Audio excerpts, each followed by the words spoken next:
Are there any questions? I have one. Okay. Okay, today is Guy Fawkes Day. And of course, that's the Protestants and the Catholics fighting against each other in England in the 1600s. And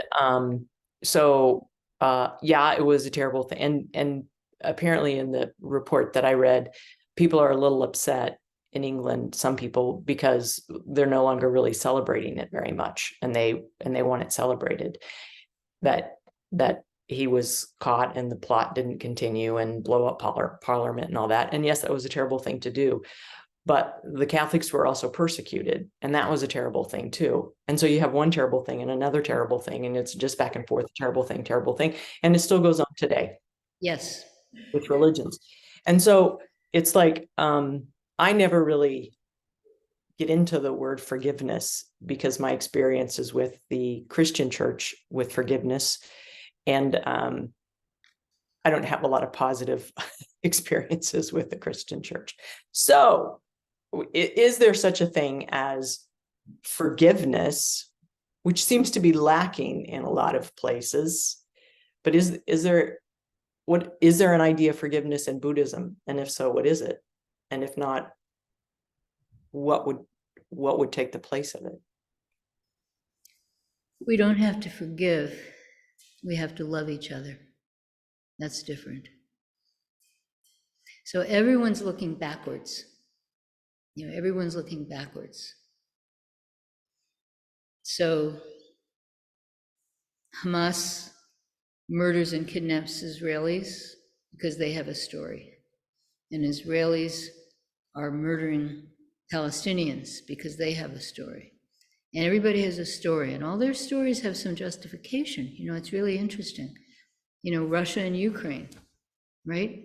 There's stuff all over the world. There's stuff going on in many countries in Africa. I can't even remember which ones, there's so many.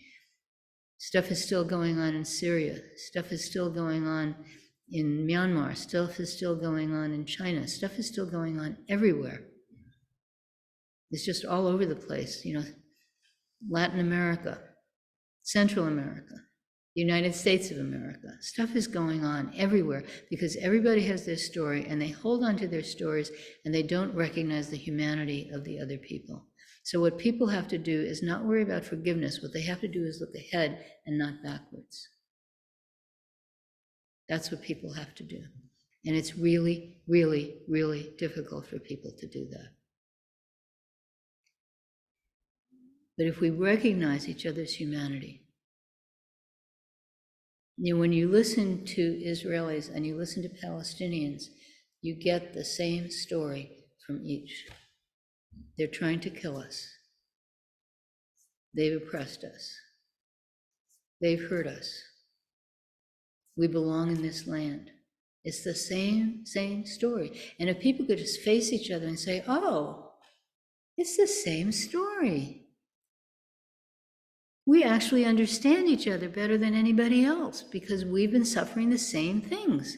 So let's get together, but nobody can do that. I mean, some people can. There's some organizations that are working very hard at that. But right now, they're just absolutely overwhelmed by what's going on. It's very, very difficult to speak for peace. So that's what I have to say. And it's really terrible. And we are going to have an international keto for peace in 3 weeks. And I'll talk about that later in the announcements. Carol, you have a question. Yeah, thank you. So for the first beginning of the Middle East situation, I was ignoring it. I was trying to ignore it. I would turn away from the news when it would come on. I wouldn't want to hear about it. It was, and then at some point I saw a particular video with some boys playing tic-tac-toe in the sand outside their tent city in Gaza. And it just broke my heart open. I remember my father playing tic-tac-toe with me a lot. And anyway, it broke my heart open, and I somehow found my heart in that situation and shed a tear. But what came to me was a line from a very beloved song, beloved by the Soto School, a song that I'm sure you're familiar with, called the Song of the Jewel Mirror Samadhi. And there's a line in it that says, turning away and touching are both wrong, for it is like a massive fire. So I feel like I had been turning away. And I feel like in general in life, I either turn away or I touch, either like, I'm messy and I'm fussy at the same time, or I have too many belongings because I want to keep everything because I'm greedy, and yet I turn away from the clutter they make around me. So that's really a phrase that's alive for me right now. Turning away and touching are both wrong. And I wonder if you could share something with me about that. Thank you. Yeah. So practice enables us not to turn away. And I don't know what touching means in that line, but grasping is equally problematic as turning away. So right, that's what. Yeah. So to, perceive the situation, perceive your relationship to the situation. Nobody in this room and nobody on this screen is going to be able to actually do anything practical about the situation in the Middle East or any of the other situations in this world that are so terrible. No one even talks about Yemen anymore, and that continues to be truly horrible, So we have all these things that it breaks our heart, and at the same time, we have no way of affecting them. So, but if we grasp them, if we make them part of our story so that we become part of the problem, that's a problem. And if we pretend they're not going on, you have nothing to do with me, I'm not gonna pay attention, that's also part of the problem. But it's easy to talk about this stuff, when you have these really horrible things happening, and it's easy to look at it and say, oh my God, this is horrible. But in our own lives, we do the same thing. We might not be dropping bombs on people or slitting their throats, but the fact is, in our own lives, we are doing the same thing of turning away or grasping, of othering people, whether it's individuals that we don't like or whether it's an entire group of people, making somebody not exactly as human as we are. We all do that. So how do we not do that? So we have to look at it really honestly. We can't relapse into our stories. We can't. We just have to look at it very honestly and step back from that cauldron that we all step into all the time. We have to step back from that and see clearly and always act with compassion. And it's easy to say, and it's very, very difficult to do. But that's our job, and that's what our practice is about. So thank you for your question. Yes, talk really loudly. I remember when I first started hearing that good and bad have no self-nature. And I was telling that to somebody, and they said, well, does that mean that there's nothing is bad? So you can't call anything bad or good. And how would you answer that? Yeah. So our job is to relieve suffering. That's our job. So if you cause some suffering, you don't have to call that bad. Causing suffering is problematic. That's all. And you know, it's really interesting, like when you have all these sides, each one thinks that they're good and the other one's bad. You know, my actions are justified. Your actions are not justified, and they're the same actions. They're killing people. That's the action, you know? But I think I'm justified and you're not. I think I'm justified and you're not. So good and bad have no self-nature. That's a piece of what it's pointing to, that your good is my bad and my good is your bad, you know? And it's not a question of label things good or bad. It's that you look and you say, am I causing suffering? And if I'm causing suffering, I have to stop doing it. That's all that it's about. Okay? So thank you.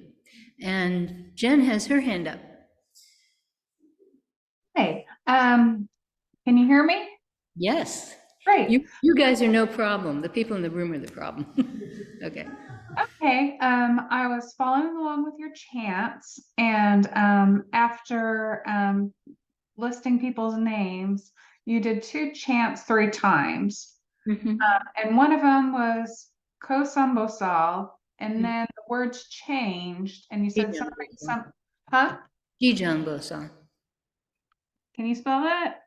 Jijang Uh-huh. Uh-huh. Bosal, Bosal. Okay. And Bosal is bodhisattva? Yes, right. Would you like to know who they are? Yeah, let me guess first.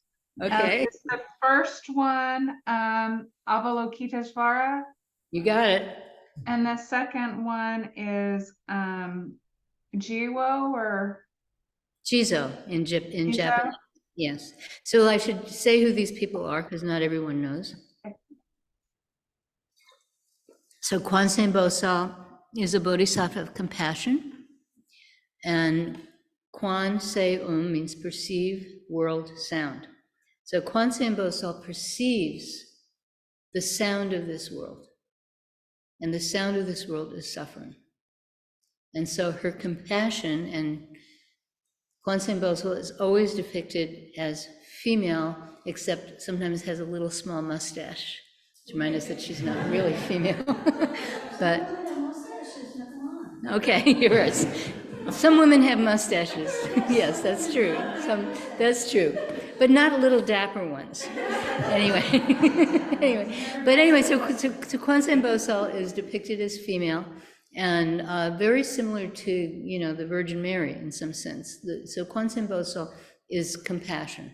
So we chant to Kwansen Bosal, and we don't. And Avalokiteshvara is the Sanskrit name, and when it's depicted as Avalokiteshvara, it's always male, but okay. And that's the Heart Sutra. The Heart Sutra is about Avalokiteshvara practicing deeply the Great Heart of Wisdom Sutra. You know, wakes up. So that's Kwansen Bosal. And when we chant to Kwansen Bosal, we're not asking for favors, although sometimes it feels like that's part of it. We're really becoming Kwansen Bosal. So we're awakening our own compassion. And Jijang Bosal is very interesting. So Jijang Bosal in Sanskrit is Ksitigarbha, which means earth womb, literally means earth womb. But Jijang Bosal is always depicted, let's see, where is he? He's over there. He's always depicted as male. I guess you can't really see, but it's that little one over in the corner there. And he's a monk, and he's got green hair, and those aren't fuzzy slippers underneath, they're lotus flowers. And a staff, the kind of staff that monks would walk with. They have little rings on them that jingle when you bang it, and that's to keep the tigers away. Anyway, so Jijang Bosal, Ksitigarbha, took this great vow to save all beings in hell. So Ksitigarbha is similar to Kwansen Bosal in that there's this great vow to save all beings, and not just beings in hell, but so it's anybody in some form of transit. Because, you know, in Buddhism, the hells and the heavens are not permanent. You get into one, then you get out of it, you know?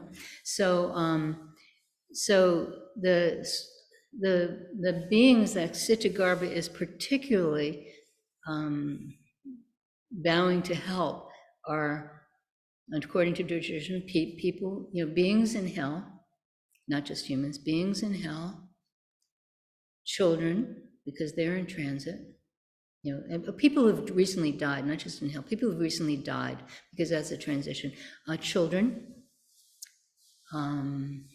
pregnant women, that's another form of transition. I'm leaving one, travelers, because that's transition, and for some reason, firefighters. Okay, so those are the traditional. They go into, yeah, good. Thank you, Margaret. They go into the hell realm. Okay, there you go. So yeah, so although there are lots of hell realms in Buddhism, there's the hell of bright metal. They're not just, yeah. Anyway, so yeah, so you have these beings. So Cittagarbha is vowing to, save and protect beings in transition. So again, we're not asking for any favors. We're channeling the spirit of Cittagarbha, of Jijang Bosal. So that's what's going on there. So the names we read for Kwansen Bosal are people who are in some kind of distress. And the names we read for usually physical illness, but not always. And for for Jijang Bosal, it's people who have died within the last 7 weeks. And then we chant for 7 weeks after they've died. And that's how it goes. And anybody who wants us to chant for someone sort of long-term, you just write a note to the Zen Center and we put them on the chanting list. So that's how it goes. But please write to take people off, because people get on there forever and then I just get rid of them and then I realize, oh, I shouldn't have got rid of that person, but I've forgotten their name by then and it's terrible. So yeah, let us know if you want us to chant for anybody. So thank you. Are there any other questions? Yes. If our job is to perceive the sound of the world suffering, is it important to watch the news and read the news?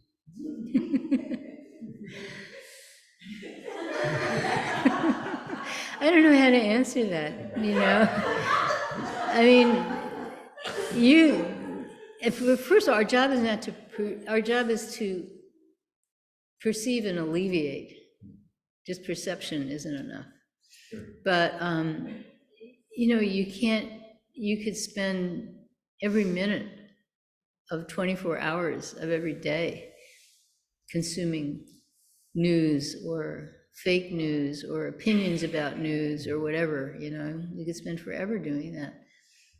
And you can't. Yeah, whatever helps you see what's going on, right? Yeah, and you can argue over which news source is better. I'm middle class. I read the New York Times. It's so bourgeois.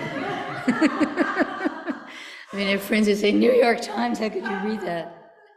That establishment rag. But anyway, yeah, so we all have to find our way. But, going like this doesn't help. Yeah.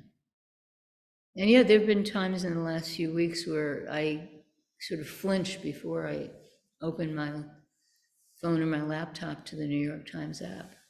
I just don't want to see it because I know what it's going to be. It's going to be terrible. But I look at it anyway. Yeah. Yes. Is there, where does the celebration, the perception of a celebration? This world is wonderful. Not suffering. Because this world is wonderful. It's wonderful and it's terrible at the same time. I mean, you look at the light on the floor. But when people hear about Buddhism, Yeah. that's what the focus is the suffering and I know we explain what suffering means. Yeah. Not knifing and stabbing all the time. Well, that's a form of But suffering. it is. But I mean, it isn't just. Yeah, right. Right. It's being thwarted. There doesn't seem to be any outward speaking about the celebration of goodness. All this talk about awakening and enlightenment is about that. Although I did say something a few weeks about how when we awaken to the suffering of this world. That's also true. But just the gift of light, assuming you can see. Whatever you can, whatever senses you have, just that gift. I have a question. 1 second. He's been very patient. I mean, I just want to say that yeah, I tend to talk a lot about, because right now it's just so terrible. It's always terrible, but right now we can really see. It's just sort of shoved in our faces how terrible it is. But it's also really wonderful. And you know that. Everybody knows that. Everybody knows that there's wonder in this world, no matter how horrible your situation is. There's also that. Yeah, we don't talk about it. We should talk about it. I'm talking about it. Yeah. Yeah. Yeah, and terribleness. Yeah. Yeah. And oh, whoa, and it's. But the other thing about that. But Isn't that a celebration? Okay, but let me say that the other thing about, when Buddhism says that a mark of existence is suffering, that's the first noble truth. And then the causes of suffering, desire, anger, and ignorance. And then what's the third? The third is there's a way out. And what's the fourth? The fourth is this is the way out. So pretending there's no suffering, that causes only more suffering. But recognizing suffering and recognizing that there's a way out, that's really hopeful. That's much more hopeful than trying to pretend there's no suffering, because you're lying to yourself. So I just wanted to say that. You wanted to say something, Charlie? You've almost answered my question. Ask it, yeah. But my question is about indifference. Okay. You think I care? That's what I said. You almost answered my question anyway. Okay. In studying the paramitas, okay, the 6 important ones, and then there's 4 more, so there's 10. And somewhere along the line, the word indifference comes up. Okay. I think in the final 4. Oh, you mean like indifference as a virtue? Yeah, indifference. Okay, so I want to as a say, virtue. yeah, I'll say Right. something about that. Yeah, and I want you to, because the way I perceive that is my indifference to myself, but not indifference to the world suffering. No. So indifference is a bad translation, and Stan, you might know the Sanskrit. Make no distinctions. Yeah, make no distinctions, yeah. So first we have to explain, because we have some relatively new people here, and even some older people might not know. The paramitas are the perfections. So the 6 perfections, and I always get them wrong. Charity is the first one. The second one, I forget. I'm forgetting. Morality. What? Morality. Yeah, right, morality. Thank you. I should know that. The last 2 are, the last one is wisdom, and the one before that, charity is the first, the one before that is meditation, and then you can look them up. Morality, courage. Oh, yeah, persistence, right? Yeah. Anyway, there are these 6 paramitas, there's 6 perfections. And then there's 4 more. And so there's this idea that people have of, and this is another thing, like that Buddhism is so negative because it's about suffering, that, what the goal in Buddhism is to have no feelings. You're just untouched by anything. Nothing is going to hurt me, which is bullshit, So the word that's being translated by indifference is not, what, you think I care? That's not what it is. What it is, as Stan said, it's about not picking and choosing, not holding on to your likes, not holding on to your dislikes. Yeah. So just moving through this world completely open, which is the opposite of our notion of it, the standard notion of indifference. You're completely open, and you're not doing things in order to make yourself comfortable. That your main goal is not about your own comfort. Thank you. This is better. So, Answer. yeah, so that's what it is. And if you think of, not making distinctions is another, we're translating from the Chinese here, from the second line of the Shin Shin Ming. So it's not making these distinctions that make you cling and that make you push things away.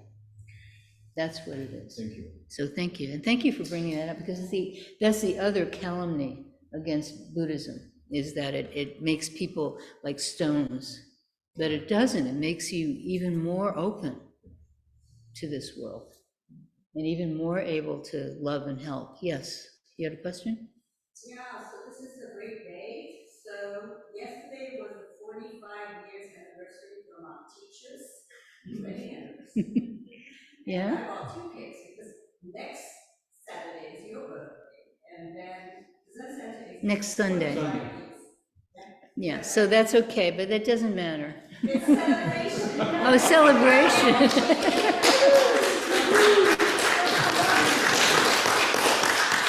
So that belonged in the announcements. Just anyway, I guess we're out of time. We're going to stop the recording. Thank you.